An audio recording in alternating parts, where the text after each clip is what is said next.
A gravação da aula de hoje, então, é sobre Big Data. A gente vai usar o livro didático, tá? É esse livro aqui que eu escolhi, de Ciências Sociais, que ele tem o tema da tecnologia, tá, gente? Então, vou gravar rapidinho, depois eu vou passar um vídeo do YouTube para vocês sobre o tema, tá? Eu vou lendo e vou explicando, tá, gente? Vocês já ouviram falar em Big Data? Débora Lupon, uma socióloga especialista no tema, detectou um pico de buscas pelo termo a partir de março de 2014. Ou seja, a galera no YouTube e principalmente no Google começou a fazer pesquisas sobre o que é o Big Data. Detectou um pico de busca em 2014. Caso utilizemos um mecanismo de busca na internet para pesquisarmos conteúdo relacionado ao Big Data, encontraremos centenas de reportagens e artigos sobre o tema.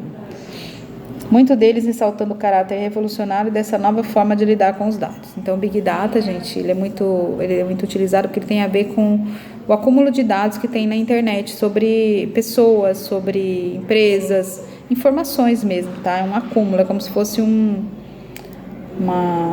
arquivo. Big Data nada mais é que um arquivo, um grande arquivo na internet, né? No entanto, apesar de ser um tema em voga, ou seja, vigente, né? O que afinal é o Big Data? Então, eles perguntam, né? Deixa eu só fechar a porta aqui para não atrapalhar. O que é o Big Data? De acordo com essa pesquisadora, o Big Data diz respeito a um conjunto massivo. Ai, gente, está ruim aqui, né? Isso, assim.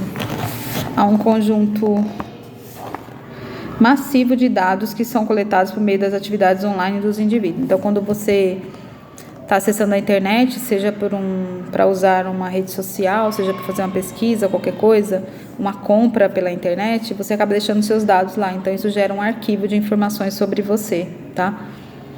Que pode ser usado posteriormente para fazer pesquisa, para gerar uma lista de possíveis consumidores, etc. Isso é o Big Data, esse acúmulo que está lá na internet.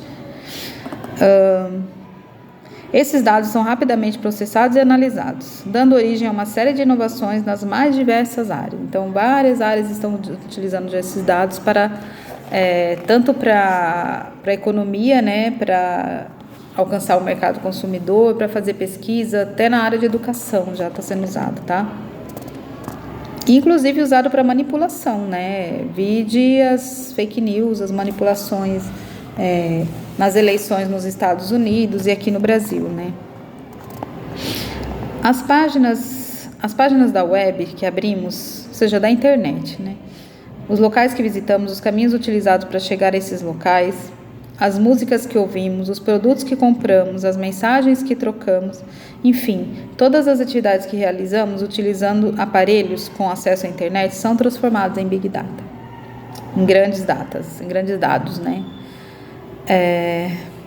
Então, qualquer atividade minha na internet pode gerar esses dados que podem ser utilizados de diversas formas por diversas pessoas e empresas especializadas em manipulação, em análise e em estudo desses dados, tá?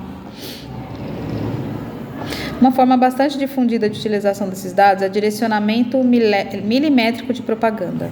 Sabe quando você acessa um vídeo no YouTube e de repente para 30 segundos, 1 minuto para uma propaganda?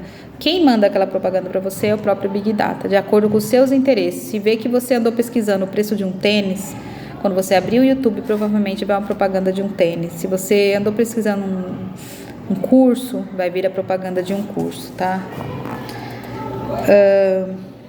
Então, é um direcionamento milimétrico de propaganda, que leva em consideração hábitos, preferências individuais, para oferecer produtos e serviços com alta precisão e grande chance de aceitação pelo usuário. Se eu já estava pesquisando um tênis na internet, me mandam um monte de opção, eu vou começar a olhar. Então, eles olharam os meus hábitos de consulta antes, né? Pelo Google ou pelo Facebook, ou qualquer coisa que eu cliquei, dei a informação de que eu estou interessada e começa a mandar para mim. Além de usos publicitários, o Big Data é empregado nas mais diversas áreas e mais variados fins. Veja alguns exemplos, aí ele cita alguns exemplos. Na agropecuária, que monitora o comportamento do gado, possibilitando ganhos de produtividade. Em negócios, seguradoras utilizam dados sobre frenagens e acelerações realizadas pelos motoristas para avaliar o preço a ser cobrado pelo seguro automotivo. Olha isso. Na educação, escolas e universidades analisam os hábitos dos estudantes com as horas gastas com estudo, trabalho e lazer, para formular ações que visem diminuir a evasão escolar. Então, o estudo também é utilizado do Big Data nas escolas. Na área da saúde, prontuários digitais e registro de funcionamento do corpo do paciente podem ser utilizados para dar diagnóstico mais preciso e prescrever tratamentos mais adequados. Na área da saúde também. E na segurança e no policiamento. A análise do comportamento pode gerar perfis comportamentais para direcionar a atividade policial. É um horror, é um perigo isso, mas isso também já está sendo utilizado, tá? Estudiosos do assunto têm apontado os impactos negativos que o conhecimento obtido pelo Big Data pode acarretar à sociedade, ao se referir aos recursos de captação e análise de dados em massa, utilizados principalmente por empresas de tecnologia estadunidenses. O pesquisador bielorrusso Evgeny Morozov tece a seguinte crítica, a crítica dele ao Big Data. As empresas do Vale do Silício estão construindo o que chamam de cerca invisível de arame farpado ao redor de nossas vidas. O Vale do Silício, galera, é um conjunto de empresas que ficam num único local, onde eles trabalham mais com a área da tecnologia, desenvolvem pesquisas e estudos sobre a área da tecnologia, chamado Vale do Silício, tá?